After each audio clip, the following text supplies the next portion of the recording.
everyone, welcome back to my channel. We've got our May reading wrap up.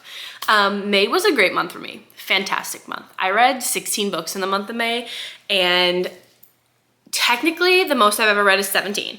But I feel like page-wise and book length-wise, this month was like the most that I've ever done.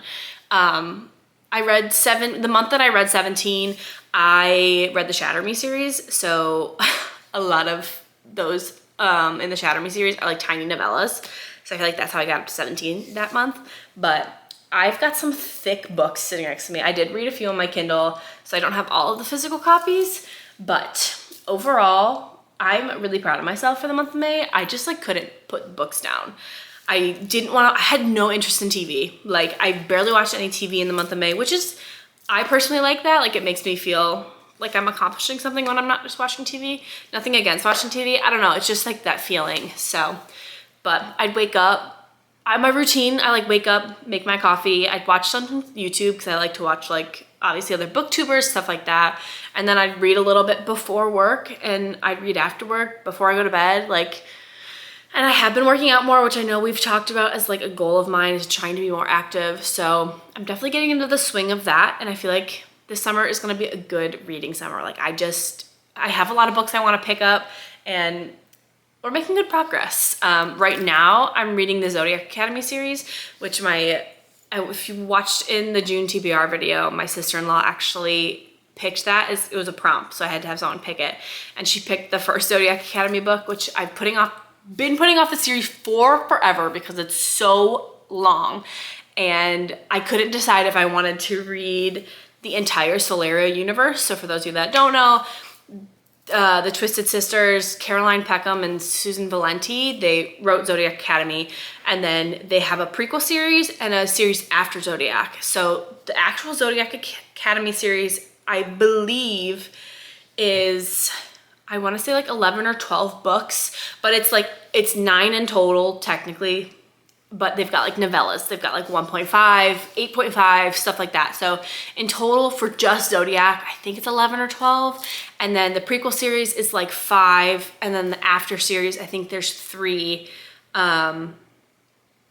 3, and then I think that's continuing. In total, in the whole entire Solaria universe, so the prequel series, Zodiac Academy, and then, the one after, Darkmoor Penitentiary, I think that's what it's called. There's 23 books, which is like daunting, but I'm gonna do it because I read the first, so the way you can do it, you can like intertwine them. So like you read the first 3 of Zodiac and then you read the prequel series and then you go back to Zodiac Academy, blah, blah, blah. There's a whole like thing online that you can kind of follow, which I'm doing. But I read the first 3 of Zodiac and I was like, you know what? I have to do it. Zodiac is like watching trash TV, but you're reading trash TV. It's kind of amazing and I'm loving it so far. And I feel like I just like needed that right now. So I'm very much enjoying Zodiac Academy. But let's get into our May reads because you don't need to know what I'm reading right now. But I did think about doing like a Zodiac Academy reading vlog. I just kind of forgot about it. So I guess I won't be doing that because now I'm in the second book of the Ruthless Boys of the Fae, which is the prequel series. So I could pick it up, but I feel like, I don't know. We'll see if I do it or not. But Zodiac Academy is great. Okay, let's get into, I had to write everything down because literally some of these books I feel like I don't remember. The first book in May was a dark romance. We read Bad Bishop by LJ Shen. I did really enjoy this. I gave this 4 stars. This is about Lila and Tiernan. I'll read the back for you. It's my innocence, and this is from Lila's perspective. My innocence was ripped from me one fatal night under the starless sky, resulting in an unwanted teenage pregnancy and a secret of the Kimura must bury. My father decided to hand me off to the highest bidder, the lucky winner, Tiernan Callion, psychopath extraordinaire. The Irish mafia prince wants me all for the wrong reasons. Alliance, money, prestige, war. I am but a pawn in his twisted game. The man who sits on the throne of his enemy's skulls thinks I'm a weakling. Little does he know, in his chess game, the underdog wins, because the thing about bad bishops, they protect good pawns. So this is kind of like forced proximity, forced romance. There is the pregnancy, which for me, those of you that know, pregnancy is my least favorite trope ever. So, and I feel like that's not a spoiler, me telling you that, because it says it on the back of the book, but I liked it. I thought I was happy with how it ended, and I like the overall progression of their relationship. And I'm a sucker for seeing like these bad boys get kind of broken down and be like simpy for their girls. So I gave this 4 stars. I liked it. I have not started Twisted Pawn yet. And then after that, which I totally forgot to grab it, I read Twisted Love by Anna Huang, another kind of dark romance, but this wasn't like anything crazy for me. I gave this 2 stars. I feel like I don't really even remember it. I think that I gave this 2 stars because I felt like there was no connection between these characters. It was just kind of like they were there. I feel like Alex didn't even like her. So that was part of my thing. But I do want to read the rest of these because I've heard that the rest of the series is good. So we'll see, but this wasn't like a favorite of mine by any means. And then after that, that's where we kind of branched out of my comfort zone. I don't have the book, but I read Theo of Golden, so I'll pop that right there. This is like, it's a fiction novel. It follows Theo. Theo kind of goes into this little town and he goes into a cafe and he sees all these portraits. And he realizes that he wants to buy these portraits and give them to the people that have been painted, which is kind of interesting. And the whole novel is based just about like kindness that comes with no strings attached to it. So it's definitely one of those novels that really makes you think, like, is there an ulterior motive? Things like that, just kind of like diving into humanity and like, it just dives into all of that, and then his progression in the little town and the relationships he makes and all these people that he meets. He makes a lot of people kind of see the bigger picture, things like that. So it was interesting. I gave it 3 stars. Obviously not my usual like my usual read. I read it for a book club. But if you want something that'll definitely make you think, I would recommend it, but at the same time it's really slow. Like I really struggled to get into it. I struggled to be in it when I was reading it because I just felt like there wasn't a lot going on. I just am so used to like fantasy and romance and like it's always moving forward, which the book was. It was just way slower than a normal book that I read. So I'm happy I did it, but it wasn't anything special to me. After that, we read Fury Bound, this beautiful, beautiful book. I absolutely love it. I did cave, so I don't know if I've mentioned this on my channel before, but I already have the paperback of Fury Bound, and I am so delighted for these authors, these indie authors that are getting picked up by traditional publishers, but I just hate that they're now publishing all in hardbacks after they've publish their first novels in paperbacks, because it drives me absolutely crazy that I have to go and buy the hardbacks to match like all these special editions. Don't get me wrong, love a special edition, but now I'm spending more of my money because I want my books to match because I'm a psychopath and that just has to happen. So I did cave and I bought Direbound. Oops, I bought Direbound again. I actually just got it today to match Fury Bound. And I was gonna wait to the paperback, but I couldn't wait. I literally couldn't. This is gorgeous. I'm sure you've literally already seen it, but I'm gonna show you anyways because I just love it. I love the foiling on the front. This is beautiful. If you haven't read Direbound and Fury Bound, they're both the same. And then we've got, you know, some like end pictures with Anasa and Marin. And then we've got Stark and Kratos too. So love these. This is just beautiful. But I gave Fury Bound 4 stars. I feel like this book was a little bit controversial because people like didn't love it as much as they wanted to. I guess people either really loved it or they didn't. Like, I don't know. I haven't seen a lot of like, it was okay, whatever. I've just seen either I thought it was boring, whatever. But to me, this was a world building book. And for me, world building has to be done right for me to be engaged with it. And I really was. I thought we learned a lot about Marin. We've kind of seen her develop through this story. We got to learn a lot more about Stark, which I really wanted to learn about because obviously in the first book, we see glimpses of him here and there, but we got Stark point of views in this book. So it was great. I really love this world. I really, for some reason, I love an animal bonded book. Like fourth wing, everything. And I don't know what it is about wolf bonding. I really like it. So sue me, but I just love it. I think it's good. And we had some good spicy scenes. And I just feel like overall their relationship did progress for me. Maybe my one critique is not as much as I would have wanted it to. And I could have done a little bit more of an action in this. So I don't know, a few things lacking, I guess. That's why it wasn't like a 5-star for me or anything.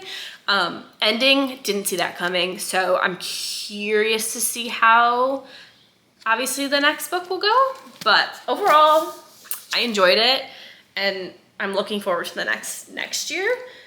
The next book that I read was Corrupt by Penelope Douglas, as I was saying, which is the first one in the Devil's Night series. It is dark romance. I gave this 3 stars and I just like did not love this. It follows Erica and Michael. Michael's like obsessed with her. She's kind of a bit younger. There's a little bit of an age gap, not by much, but like they've kind of grown up together, blah, blah, blah. And I didn't really love Penelope Douglas's writing. Like it just like was one of those things where it leaves you a little bit confused throughout the whole book until it finally all comes together.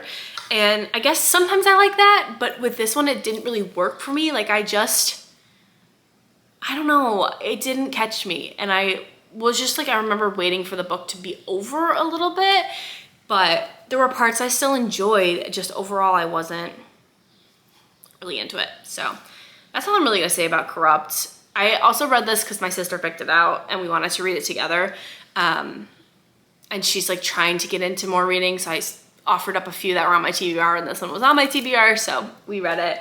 After that, I read The Lure of Wolves and Whispers. This is an arc, so it's still not out yet. Let me just double check when this comes out. This comes out July 7th. So about a month away, a little less than a month away actually now. And this follows Maeve. I'm gonna read the back for you. But when her beloved older sister is gravely injured, Maeve risks everything to buy the forbidden magic that might save her. In exchange, Maeve promises her loyalty to a ruthless and dangerously alluring rebel leader. Bound to do his bidding, Maeve finds herself thrown into a deadly competition to become the next queen and stand beside a prince rumored to be more brutal than his father. But the prince isn't what Maeve expected, and he may be her only chance of survival. With the Isle on the brink of war, trust and survival come to a terrible cost, one that will tear Maeve's world and her heart in two. What would you sacrifice to survive? This, I gave 4.5 stars. It wasn't a perfect 5-star for me, but to me, this is romantasy. Like full on 100%, this is romantasy. There's trials. There's what seems like the start of a love triangle, sort of.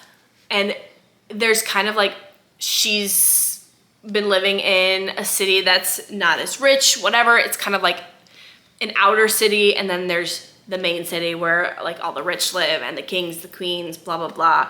And she's basically like poor scum throughout the whole novel while she's going through these trials with people who have been trained for it, whatever. So she just kind of gets thrown into this.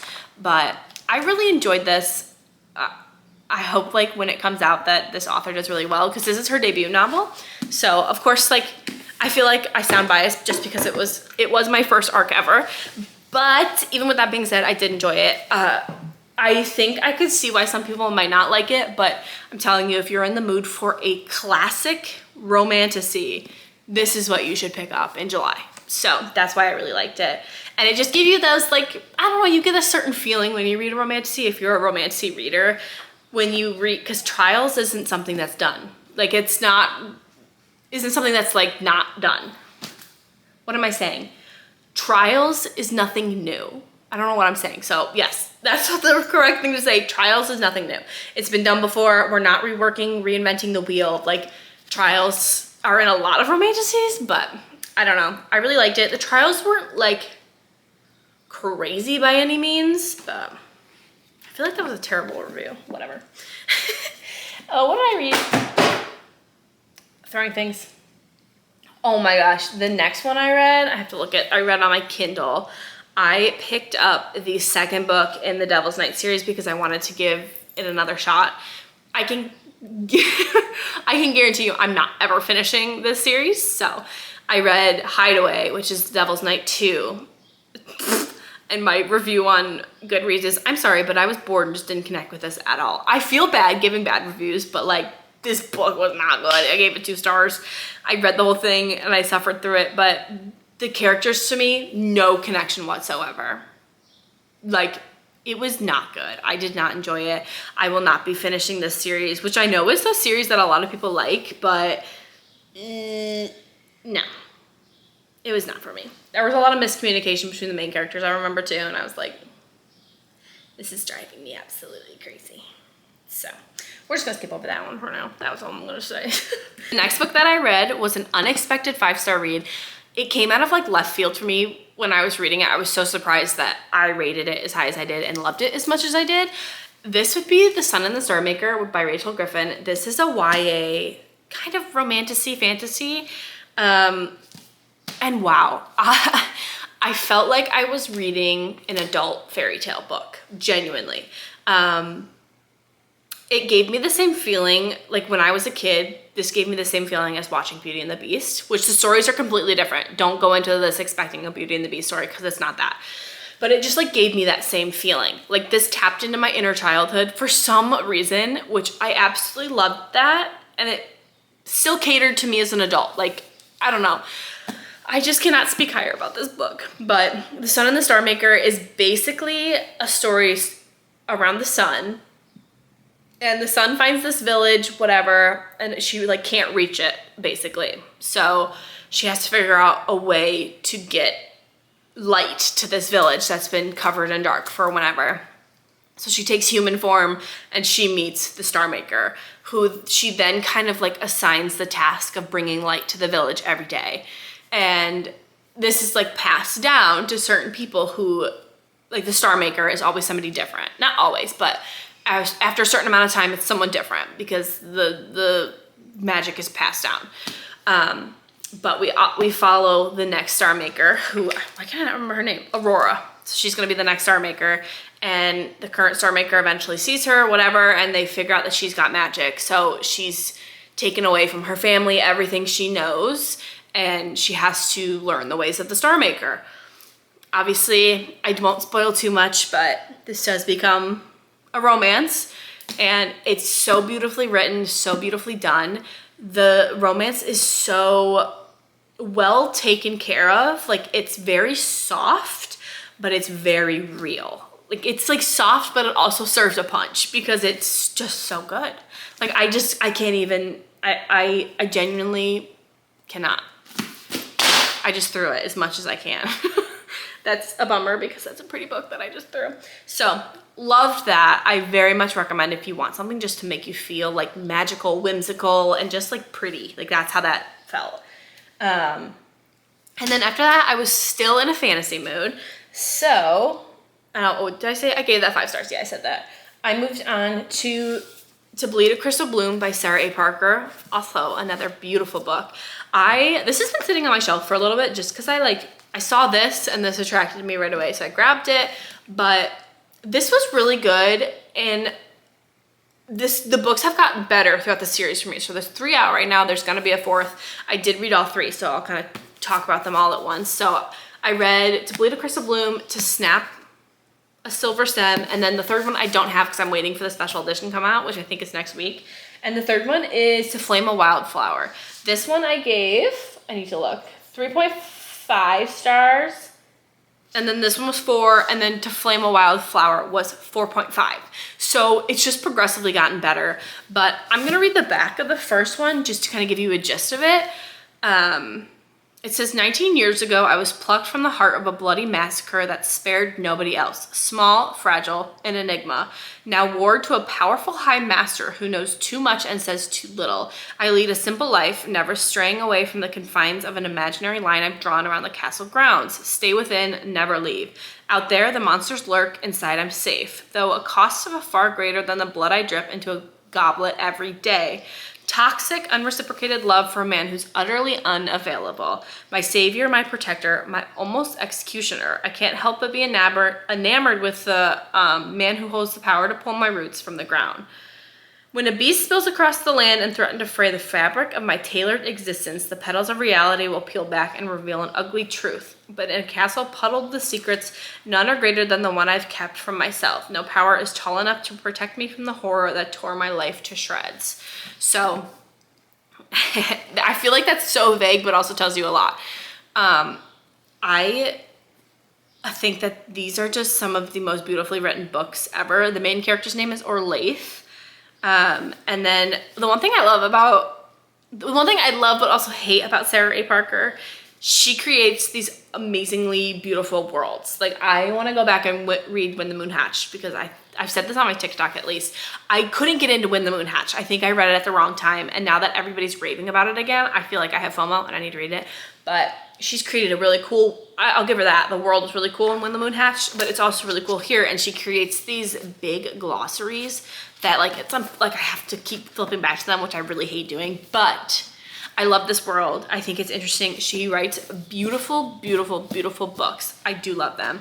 And then the men in this book, it was interesting because his name is Rorden, and he's definitely closed off. He's like grumpy, gloomy, doomy. And it's not like this isn't like Black Cat, Golden Retriever kind of thing. She's also dark, gloomy, doomy. So it's very like dark gothic-ish a little bit. So yeah, dark fantasy. It's like gothic, but not at the same time. It's like on the cusp for me.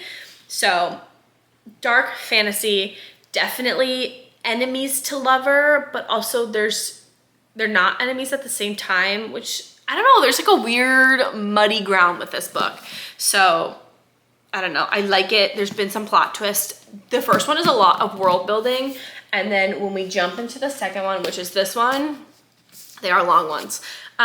You kind of learn a little bit more, and like with the way the first one ends, you're introduced to more characters that you meet into this that kind of have intertwined into the world, and you learn more about like the main character's backstory and who she is, where she comes from, why she's the way she is, which is really interesting. Like I knew, but I also didn't know, and you kind of learn more in this book about it. And then you see the male main character come to his own about how much he cares for the female main character, and it turns into like, I'm gonna burn down the world for you kind of situation, which love that. So that's where we go with here. And then To Flame a Wildflower, it continues that path because she's in another predicament where you're like, girl, what are you doing? But so yeah, To Bleed a Crystal Bloom, Snap a Silver Stem, and then To Flame a Wildflower, which I'll throw right there, is the third one. But they're all really good. They're getting better. I'm excited for the fourth, and they're all obviously beautiful. So those are good. Sarah A. Parker writes beautiful, beautiful books. Like, her writing is amazing. What did I read after this? Oh, after this, you guys, we finally read Chestnut Springs. Oh my God, I love this series so much. Let me see all my rankings. So for those of you who don't know, Chestnut Springs is Elsie Silver's like cowboy romance, and I've been putting this off forever because I was scared of the cowboy. I was scared that I just wasn't gonna connect with this. I'm a city girl. I'm not very, like, I am. So I was just scared that I wouldn't, I don't know, connect with these characters. So, but with that being said, I loved it. These men were so good. I love them. Flawless is the first one. I gave this 4 stars. Heartless is the second. I gave this 5 stars. Powerless, 4 stars. Reckless, 5. And Hopeless, 4. So these were like 4 and 5 star reads. The romance, so well written. Elsie Silver, these are my first series from her. I know why she's popular now because, oh my God, these were so good. This follows Rhett and, I'm already forgetting, Rhett and Summer. And then we've got, Cade Eaton. We've got Cade and Willa. This was the best one. I have no. We'll talk about him just a little bit. I'll be quick. So Rhett and Summer. Rhett is a bull rider. And Summer is his agent's daughter, and she's basically set to babysit him. So forced proximity. She's trying to help him get back on track. Like, it's also good. Rhett was a great start. I was like, how are we gonna get better than this? Oh, it got better. We then go to Cade and Willa. Cade is Rhett's brother, and Cade is like a ranch owner. Like, he's like the owner of the ranch, whatever. And then he's got a son, so single dad. He needs a nanny. Incoming Willa. Willa is Summer's best friend, who is like this unhinged, chaotic character. Excuse me. Unhinged, chaotic character who comes in, bulldozes into Cade's life, and everything is just so amazing. Filthy mouth, filthy cowboy dad mouth. And I know my brother watches these, so sorry, Frank, but And then the third one, Powerless, follows Jasper and Sloane. Why am I forgetting these people's names? I just read these books. Jasper and Sloane. Jasper is like an attached family member kind of, and he is actually a hockey player, but he goes back to Chestnut Springs, which is where this is all set. And Sloane has always been, this is like friends to lovers. So Sloane's always been in his life, and Sloane's actually about to get married, and her finds out something happens with her husband. I won't spoil that. And then they kind of run away together, basically. Run away together. So this was great. I gave this 4 stars. And then Reckless. This follows Theo. Ooh, Theo is another bull rider. He's Rhett's friend. So this is not a family member. This is like a disconnected family. And then Winter is Summer's sister. I know, Winter and Summer, that's just the stupidest thing you've ever heard. But this was a really good one because Winter is an ice cold character, which haha punny, but no, she's like actually ice cold. And I love when you can kind of see characters unravel and develop. So that's what I really liked about this. And also Theo is just this rowdy little boy, basically. He's only like 23 or 20, I think he's 23 or 25 in this book. I don't remember what age exactly, but he's younger than her. She's a doctor, like she's got her head on her shoulders, and she's a little bit older, so things just kind of fall into place here. And this also has my least favorite trope ever, which I feel like if you remember what I said, I'm spoiling it, but I was really nervous going into it when I read what was gonna happen. I was like, oh, like I'm not gonna enjoy this. So well done, Elsie Silver. I appreciate how well done this was. So love this. And then the last one, Hopeless. This is Bo and fucking hell, why do I not remember these? Bo and Bailey. Jeez, Bo and Bailey. Bo is military, so I feel like we got to see a lot, a little bit of different. I liked how all of the men were all like very different in a sense, but the same at the same time. Like they had a lot of the same values, things like that, but I loved this book. I ate this one up. I don't know what it was. Bailey, her character stuck with me for some reason. I just like felt for her, and I feel like she was really real and just, I don't know, I loved her character. And then Bo, I loved him too. Like you kind of see him and his PTSD and just like this protective side of him, the sweet side of him, and you kind of get to dive into his head a little bit, which I really loved. So, because in all the other books, he has this certain persona, exterior that you see, but like once you're in his head, it's just nice to like see who he actually is. So that was the last book of the month. I had some really great reads this month. So I'm looking forward to June. We've already started off pretty well. I don't think I'm gonna do 16 books again because like I said, I'm reading Zodiac Academy and all of those books are like 500 pages plus. So it's a big thing to take on. So, but yeah, I will see you in the next video. This is my May reading wrap up. So thank you for being here. I appreciate you guys very much, and I will see you in the next one. Bye.